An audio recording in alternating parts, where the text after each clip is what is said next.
We're with Demon basketball coach Mike McConaughey, whose team had a big win on Saturday and now heads into 2 road games this week in Southland Conference play. Coach McConaughey, let's look back at the win over Stephen F. Austin Saturday in Prather Coliseum. Tremendously exciting game with 15 lead changes, a matchup of 2 of the best teams in the Southland Conference, and your team prevailed. Why did the Demons win? Well, I just think that our kids continue to play as hard as they possibly could, even though with a little over 4 minutes to go, we were down 57-50. At 2 minutes and 28 seconds, I believe we were still down 57-50, but we were able to make the plays with 11-0 run down the stretch to be able to win the ball game against an extremely well-coached team and a very disciplined offense and defensive team. How do you score 11 points in just over 2 minutes after for 38 minutes you only had 50 points?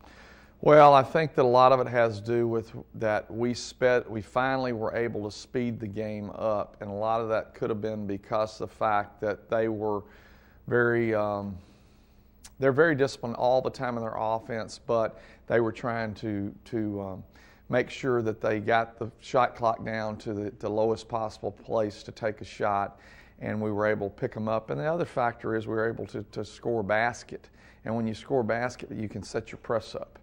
Or make a free throw, you can set your press up. And that was very important for us. And our kids did a great job of finding their man and really, you know, I call it heat, putting heat on them to keep them from getting the ball in bounds and make it difficult. And they had a hard time getting the ball up the floor. All right, before we turn our attention to specifically McNeese, Lamar, the games Thursday in Beaumont, Saturday in Lake Charles, you're now through the first half of conference play, except for facing Corpus Christi. What have you learned about conference play, the men's conference race this year, having seen nearly every team in the league? Well, it's interesting because you've got 2 teams at 7-1, one at 6-2, and two at 5-3, and one at 4-4. It's pretty even. I mean, I realize that 2 teams are 7-1, but on any given night, they could beat anybody. And I think that it's perfect example is that Nichols is 5-3, and they came into our place and put a good old country whooping on us. So it can happen, and you just got to be prepared the best you possibly can to try to overcome not letting the ones that you're supposed to win get by. Now, by supposed to win, I mean hold home court and then go steal anything you can on the road. All right, you've got 2 road games this week. Let's first talk about Thursday and Lamar, a young team that has struggled and that your team handled pretty easily here. You know, we're not going to ask the letdown question because it is Southland Conference basketball. It is on the road in the Montaigne Center. But how does your team approach Thursday's game? The score of the game against Lamar is very deceptive because they out-rebounded us by 15. They had 20 offensive rebounds, and for a great portion of that game, it was about an 8 to 10 point game, and then we were able to pull away in the last probably 8 to 10 minutes of the ball game. So they will be very, very well prepared for us. They run their stuff extremely well. It will take a great effort against them to be able to get the win on the road against them, regardless of their record being 0-8, because they've got good players and they're very, very talented. And you know, when you've got a coach that's been as successful as Pat Knight has been, he'll have them ready to play. All right, let's turn the page then to Sunday, a Super Bowl Sunday afternoon television game at Lake Charles against Coach Dave Simmons, our former assistant for 7 years, and his McNeese Cowboys. Would that be similar? The Harbaugh brothers are playing, and then the Simmons-McConaughey brothers are playing? The TV ratings may not be similar, but it's not that far away. Well, you can really just throw any record out when McNeese and Northwestern play. And if you go back to a year ago, we beat them at their place. They beat us at our place. And when I say they beat us at our place, it was a 9-point game, but it was a lot more than that all night. So it will be a very tough matchup. Coach Simmons does a great job. He's got some very, very talented players, and we'll just have to be as focused as we possibly can to do the things that we do well and take away the things that they do well if we possibly can. I know this won't be on your mind Sunday until after the game, but I got to ask you, Super Bowl prediction. Let me see. Who's playing? We've got the Baltimore Ravens and the San Francisco 49ers, Coach Black tells us. Well, I'm going to go with the 49ers, Coach Black. Give me the 49ers score and why you're going with San Francisco. Well, I'm going with the 49ers because I remember Joe Montana and Jerry Rice, and and Fred Dean. Remember how successful they were, and that's why I'm going with them. I have no clue what a score could be. Is it 21 to 17? All right. Thank you for your football expertise.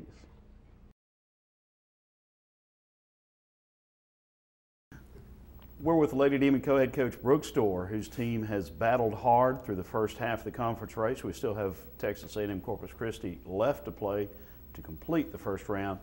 But now we're in the stage of the Lady Demons playing teams they've played before. Last week your team played an overtime thriller against Stephen F. Austin. This week games at Lamar and McNeese. Your team Saturday against SFA went scoreless for nearly 9 minutes in the first half and then did not get a basket from the floor in overtime. Those offensive struggles would seem to be the key in the 7-point overtime loss. Yeah, I think you have to credit SFA's defense. I thought they did a really nice job of defending us, really kind of getting out and pressuring us and taking away a couple of key players for us. We didn't respond very well to that in the first half. They created 15 turnovers, and we just weren't very sound with the basketball. Shot 47%. And got some good looks when we were able to get shots off. I think second half we don't shoot as well into the 30s and didn't turn the ball over only 3 times the second half. So gave ourselves a chance. It came down to we did not make shots in the second half, and you can't have those types of scoring droughts and expect to win against a good team in the league. Kids battled, and they continue to do that and show some resiliency. And that's what we'll continue to ask of them. And as we get more mature and grow tougher and stronger and become more mentally tough, those are the teams that win at this point in the season. You're now a month into the conference race, and while your 3-5 conference record isn't where you think you should be, there's no question your team has made quantum leaps forward here in the last few weeks. Talk about the team's development. Well, I think it starts with just their confidence level, and they feel like they belong. We've been able to compete and win games and compete against some very tough teams in the league, and I think that gives them confidence. They know what we expect of them, and I think part of that during the early portion of the season was them figuring out our expectation level on a daily basis and how hard we have to compete, and I think they're starting to grasp that. We've told them from the beginning this is not going to be pretty in October, November, December, January. We want to be playing our best basketball in February and March, and I think that's part of our system offensively, what we like to do.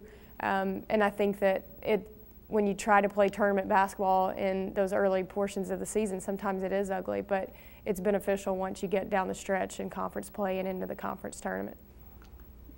Thursday, you visit Lamar, a team that is clearly one of the best in the Southland Conference. They had a tough week last week, but they managed to escape Prather Coliseum with a very hard-fought win when they visited here earlier in the month. Let's talk about the Lamar Lady Cardinals and the matchup on Thursday night in Beaumont. Well, they're coming off a tough week. They had to make the Oral Roberts UCA swing last week and actually lost both games, so I know they'll be fired up. Coach Tidwell will have them ready to play. Not sure I really want to play them coming off of 2 losses last week, but they're very talented. Obviously have one of the best players in the league, and Khalees Lloyd, and just what she brings to the table. She's a very difficult matchup for a lot of people in the league, and especially us. He'll have them ready to play. We know they're going to come out and defend us well and be long and athletic on the perimeter. And we've got to do a great job defensively and just kind of try to limit her touches as much as possible. And we've got to do a great job on the boards. They're a very, very efficient team at home, and so it'll be a difficult task for us. But the next step for this team is to be able to figure out how to win on the road. And I think if we can go into this week and try to get one, at least win on the road, either at Lamar or McNeese, that'd be really huge for them. All right, turning the page to a Sunday 1:30 tip in Lake Charles.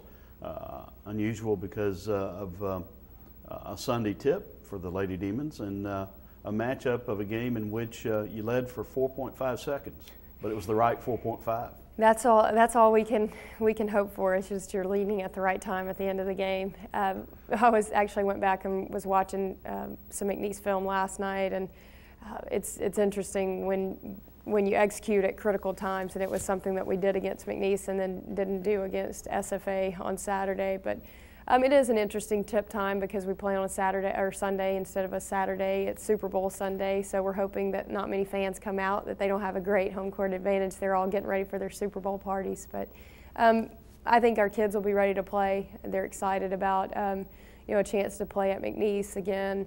I think they're still the champions until somebody knocks them off. They're the two-time defending champions and have represented our league extremely well in the NCAA tournament.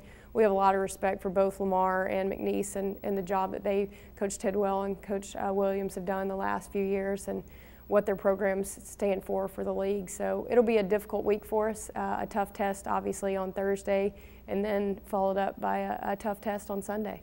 Correct me if I'm wrong, but I believe McNeese had a very successful road trip. They did. They're coming off of 2 wins. They kind of had the opposite of what we had on Saturday against SFA. They had a tip-in or put back for a 1-point victory at Oral Roberts with like 4.4 seconds left.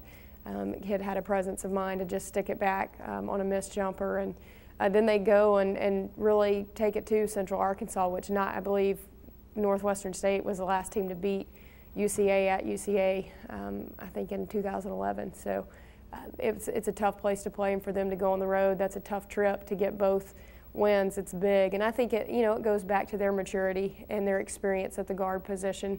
I think guard play in this league is very, very important, and the teams that have the most mature and successful guards are usually going to be at the top of the league. As we've noted, that's a Super Bowl Sunday game down in Lake Charles. That means that at 1:30 you'll be over in plenty of time, arguably, to watch some of the Super Bowl while the Demons are playing down in Lake Charles during the early part of the Super Bowl. So have you followed pro football at all? And in any case, what's your pick for the Super Bowl? Well, we'll stay and watch the men. I think that it's a great opportunity for our players to continue to watch Coach Mike's team and support those guys. And we've found it refreshing to be able to watch them compete and enjoy their success. And so we'll maybe catch the fourth quarter. Maybe we can stop along the way home and eat or something and catch the end of the game. But we got to cheer the Demons on to a victory first. But I'd have to say the 49ers. I grew up watching Joe Montana, Steve Young, Jerry Rice, even when Dion went over to San Francisco for a little while, watched them growing up. So I'd probably have to say San Francisco. I'm not a big AFC fan, certainly not a Ravens fan.